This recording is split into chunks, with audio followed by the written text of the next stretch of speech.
try to fit the pieces together, but they still crumble up each time. I try to make sense of these feelings. Most have no reason or rhyme. My heart is like a piece of paper, torn up and left to blow away. Brittle and soft is the illusion this little game of love likes to play. I won't be a fool, no, I won't be used. I will not surrender. Just trying to remember what it feels like to be loved.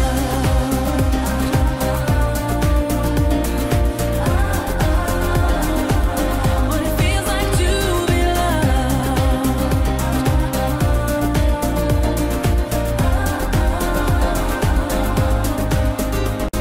The pages turn like the seasons. Each time I'm faced with something new, dreams have a way of taking over to try to make your heart confused. Waves go crashing like a fever, sucking the life out of midair. Seems like nature's closest view Of the week. Check her out at our website, www.avradio.org. Also, you can go out to our Facebook page. You know, ironically, it is also avradio.org. Imagine that. We're also out on Twitter at AV Radio. You kind of get the gist of the connection there, don't you? Do you get the connection, Vicki Lynn? Hashtag. Hashtag. Okay, I'll play with that. Okay, hashtag. AV Radio. AV Radio. There you go. Guys, like I said, our artist spotlight of the week, Whitney Tai. We have been chatting with her, and I'm going to tell you that. We have. Sorry about your luck. Off air. Okay, we've been having fun with that. But in all seriousness, what a talent. What a great artist. What a great musician. Just what a great person. And I'm going to talk to her about poetry, by the way. And you guys are probably going to go, what the heck? Well, you'll understand when it gets to that point. But anyway, ladies and gentlemen, without further ado, it is American Veterans Radio, WAVR 97.0. It's our privilege to have on air with us right now, going out to the world, Whitney Tai from New York. Hi, Whitney. Hey there. Hey, man. How are you guys? Oh, well, you can tell we're having fun. Whitney did say that. She said she was listening to the show. You guys are having too much fun. Yeah, I think the whole touching yourself skit was a little, it was a nice introduction. Well, she kind of threw me off with that one too, to be honest with you. But anyway, thank you so much for being with us. And now I'm going to start off this quote unquote, and I told you I'm not much saying interviews. I just love to have a conversation, but I am going to embarrass you probably a little bit.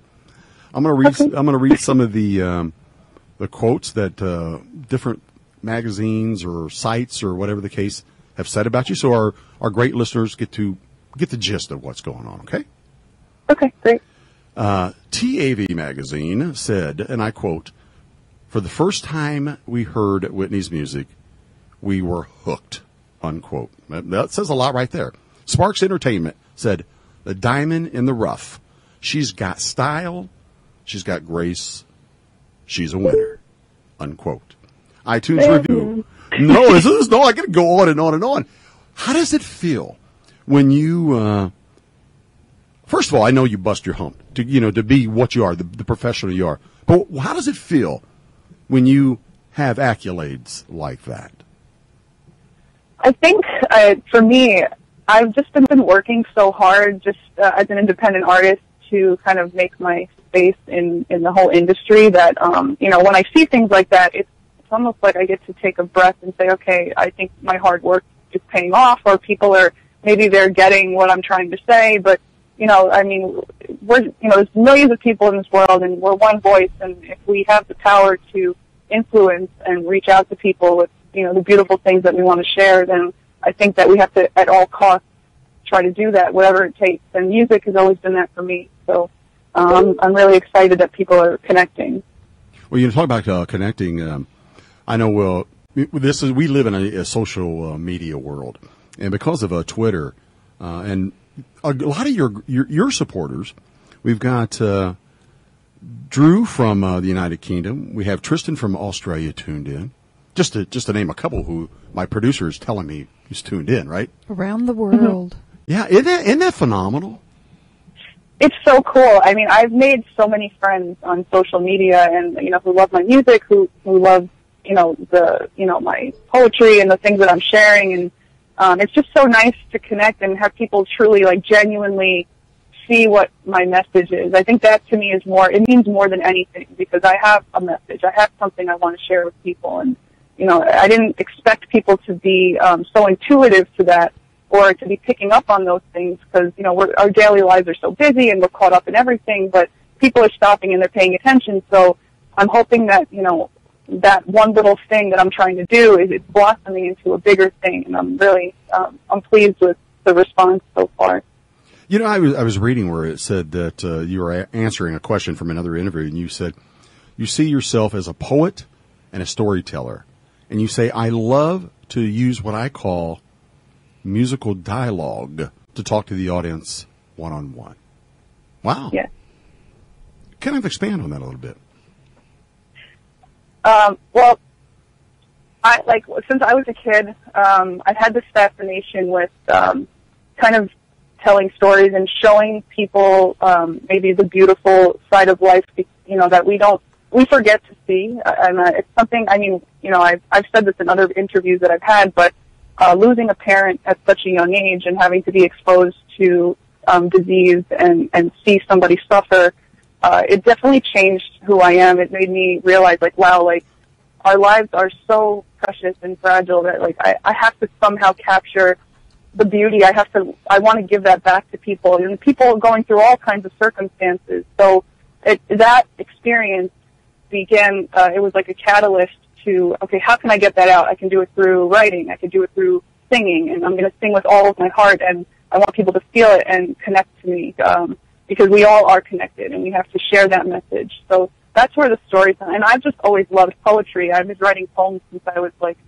7 years old, about using very large vocabulary that maybe some kids my age probably wouldn't even understand. But, just because I was so young when things began happening, I had to mature a lot faster. So that's kind of where that started. So do you think, not to bring up a dark side maybe you don't want to go down, but do you think because of the experience of losing a parent that is what kind of has made you go down a path that you probably don't even know that you would have went down? I don't know if it was the determining factor, but I probably would say that it was a catalyst. I think, we all have something inside of us that maybe needs to be, the lid needs to be popped open somehow, and, maybe we don't know what that thing is. You could be 10, 15, 40 years old, something's going to happen in your life that's going to make you turn around and say, hey, let me relook at my life. What am I doing? Who am I? Let me find myself. So my journey to find myself started when I was very young, because the innocence was taken away, and I was forced, the veil was pulled back, and I had to see things that maybe you shouldn't see. So I think that is definitely an influence. My uncle, he had passed away a few years before that. A lot of people don't know the history of my family. It's a very, it's a very sad story. I'm hoping to write a short story about it, or some kind of novel in my lifetime. But my grandparents, they survived all of their children. All 4 of their children passed away, including my mother, which was their youngest child. So death was always something that they had to carry. But my grandfather was the most positive person in the whole world, and he's like my idol. I look up to him. Never have I seen anyone go through such an ordeal and still love life so much, enough that he would put that smile on every day, because he knows that even though everything was taken from him, that life is still so beautiful. And I've learned so much just from him, from growing up with him and becoming close with him. So I've been exposed to a lot, and I have many people around me that have influenced who I am as a person. Wow. I mean, yeah. So, all right.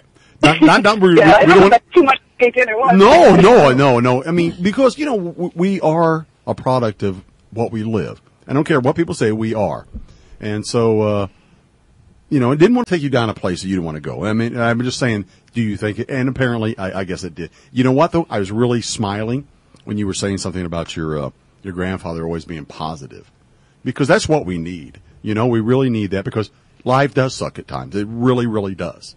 But as long as we're here, and I say this all the time when I'm on the radio, guys, if you're here for a reason. Go out and change the world. I believe that with all my heart. You know, I really do. Now, I couldn't agree more. Yeah. On a positive note, I've got to ask you a question. You answered another question that I was reading.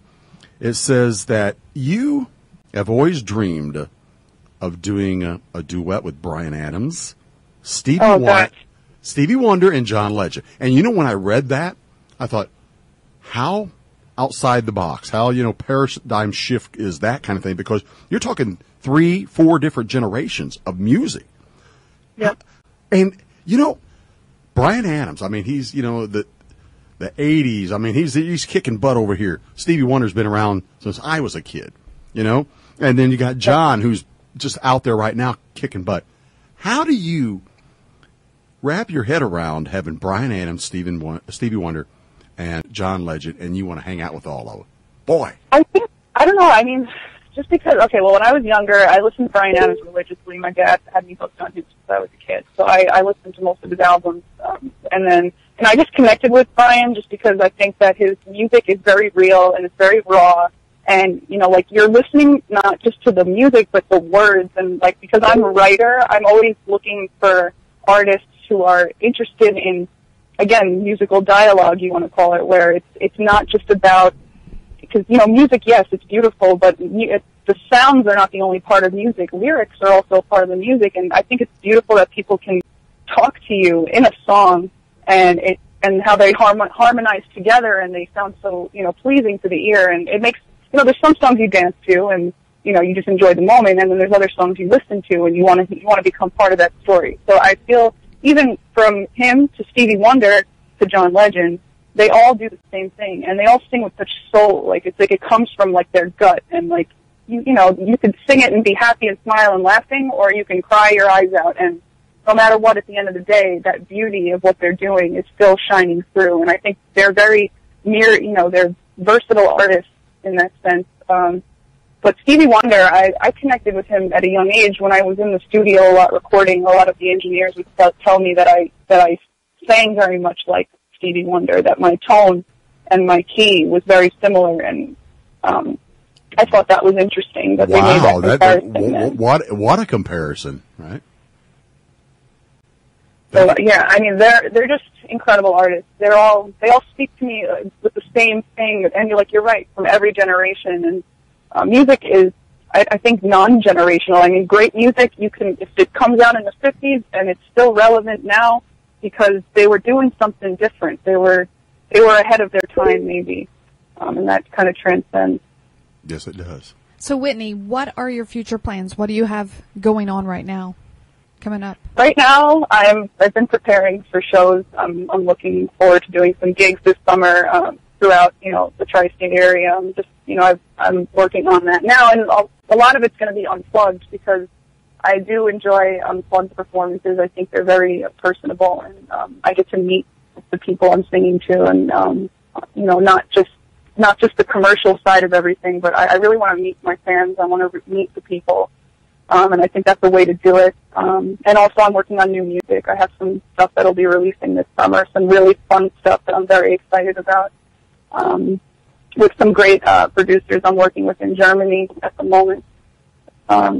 So yeah, there's just going to be a lot of interesting things popping up from different producers, and I'm dipping into different genres. I've always seen myself as a soul singer, so I think that kind of lends itself to multiple genres of music. So if our listeners would like to go out and find you in the tri-state area, where can they go to? How can they find where your music is and where you're going to be coming up playing? My website, WhitneyTai.com, you'll be able to see shows, and also on Fans in Town, it's like an app you can download. But I've not posted anything yet, but once the dates become available, I will post them. There is one show coming up that if anybody's in New York City, July 27th, 6:30 p.m. at the Parkside Lounge. I'll be doing an unplugged performance there, promoting my album and maybe a few new tracks that I've been working on. So it'll be an interesting and very fun experience for those who have not seen me live.